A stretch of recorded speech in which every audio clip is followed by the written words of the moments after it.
Love ஒத்துக்கிற முடியாதுப்பா, ஒரு பிடிக்காத விஷயம். இப்ப எப்படின்னா அந்த காலத்துல லவ் பண்ணா ஏத்துக்கிற மாட்டாங்க, இந்த காலத்துல ஏத்துக்குருவாங்கன்னு இவங்க சொல்றாங்க. கண்டிப்பா என்னன்னா கிராமத்துல இருக்க பிள்ளையதான் எனக்கு என்னமோ இன்னும் அதிக விழிப்புணர்வு தேவைப்படுதுன்னு நினைக்கிறேன். ஏன்னா டவுன்ல இருக்க பிள்ளைய நான் இப்ப நான் பார்த்தப்ப சொல்றேன், லவ் பண்ணி நாங்க எல்லா ஜாதியிலையும் முடிச்சிருக்கோம், கலப்படமா முடிச்சிருக்கோம் அப்படின்னு சொல்லி அந்த பிள்ளைய சொல்லுதுங்க.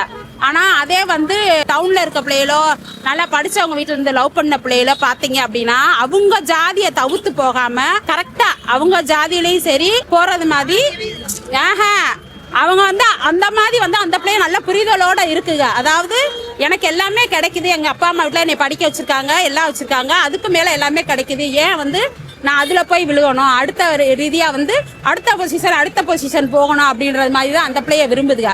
ஆனா இங்கிட்டு பாக்குறப்ப பாத்தீங்க அப்படின்னா அப்படியே கிராமத்துல இருக்க பிள்ளையதான் ஜாதி மாதிரி லவ் பண்ணிட்டு கஷ்டப்பட்டுக்கிட்டு இருக்குங்க. அப்ப என்னமா எனக்கு பாக்குறப்ப எப்படி தோணுது அப்படின்னா ரொம்ப தெளிவா இருக்குங்க டவுன்ல இருக்க பிள்ளைய. கிராமத்துல இருக்க பிள்ளைகளுக்கு இன்னும் அடிப்படையா எல்லா விஷயமும் தேவைப்படுதுன்னு நான் நினைக்கிறேன்.